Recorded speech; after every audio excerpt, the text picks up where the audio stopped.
All right, that was just 4 cans of our chunky light tuna. We're gonna quickly come in and just spread that tuna all across the bottom of each of our trays, making it nice and even. Perfect. We're gonna go all the way across, and you can use 2 cans if you want, but we're just gonna use 1 nice and easy can. Now we're coming in with some chopped celery, and we are just going to pour some celery into each one, nice and evenly. And again, I diced them and minced them into smaller pieces, but you can keep them chunkier if you like that crunch. Now we're coming in with some chopped red onions, and nice and slow, we're just gonna pour it as well. I brought the pre-chopped red onions. If you wanna use white onions, yellow onions, or sweet onions, you can. After that, we're coming in with some red bell peppers. And again, we are going to sprinkle some red bell peppers into each one. This is gonna add some color, some sweetness, and just extra crunch to that tuna.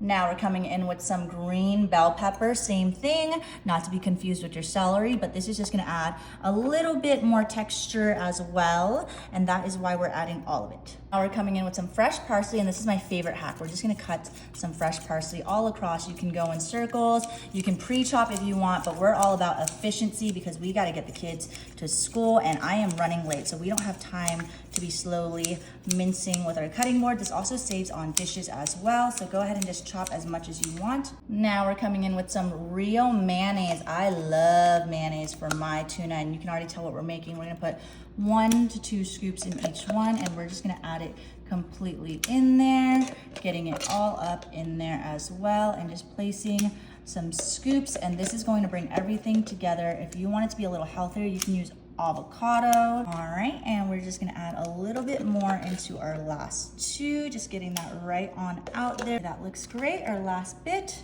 Up next, we're coming in with some shredded mozzarella cheese. This part, we're only gonna add a little bit for now, but save that mozzarella because you're gonna wanna use it for later as well. We're just gonna sprinkle it nice and evenly all across all of that mayonnaise, the bell pepper, the tuna. It smells so good. Super quickly now, we're coming in with some Himalayan salt, and we're gonna add some salt all across each of our dishes, nice and evenly, just spreading the salt all over. After that, we're coming in with some dill weed, and I just love dill. There's no such thing as too much dill because this just adds flavor, it adds color. Oh, it is so good and it smells delicious. Last but not least, for our seasonings, we're coming in with some black peppercorn, and we're just gonna spread that everywhere as well. My grandma said there is no such thing as too much black peppercorn, so really get in there. Don't be afraid to work those wrists. All right, now we're just gonna come back in and we're gonna mix everything all together, getting that tuna, the bell peppers, the celery, everything mixed in. You really wanna grab that tuna from the bottom. You don't wanna waste any of it, and just make sure it gets a ton of that mayo mixed in. Oh, that looks so good. We're gonna come in on this one as well, same thing, just mix it up. And I'm gonna do this quickly for you guys so that you guys don't have to wait. But again, if you wanna add more mayonnaise, you can. I kinda like that thick, chunky feeling from my tuna, so I don't put too much into each one, but I just wanna make sure that we get everything well blended. Oh, it smells so good. I can smell the onions, the bell peppers, all of the cheese. Ooh, my kids love this. You can prep this for any games, for a picnic, for church, whatever you're feeling. You don't want to waste any of it. All right, last one. Let's get that all mixed in here evenly in our tin pan. Now for some freshness, we're just gonna come in with a little bit of lemon juice. I'm gonna squeeze just a little bit of lemon juice into each one just to top it off. This is gonna help with that tuna smell, but also just make it more light, refreshing, and citrusy. Super quick again, we're coming in with some mozzarella, and this time we're gonna be extra generous. We're gonna top the entire thing with mozzarella all across the top. Look at that, I love mozzarella. If you wanna use Parmesan, you can, but this here is a 1-pound bag of mozzarella because I love it that much. We're just gonna grab a ton and drop it all in now.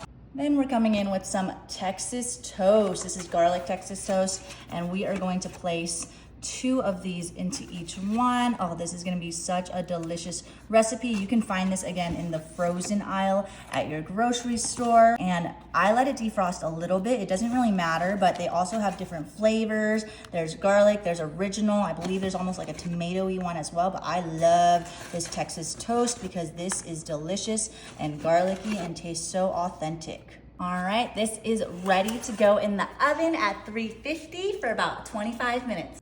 Okay, our delicious tuna melts are all done. Look at that crispy brown with our Texas toast. Oh, look at that, the melted cheese, the tuna. We're just gonna come in and we're just gonna break one of these slices of bread. Look at that, just getting straight into that tuna melt. Look at that cheese.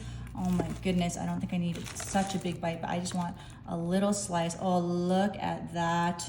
Just melted tuna with cheese. Oh, look at that. The onion. Careful, it's gonna be hot, but we are just going to give it a bite. Look at that cheese. Oh my goodness. All right, let's enjoy.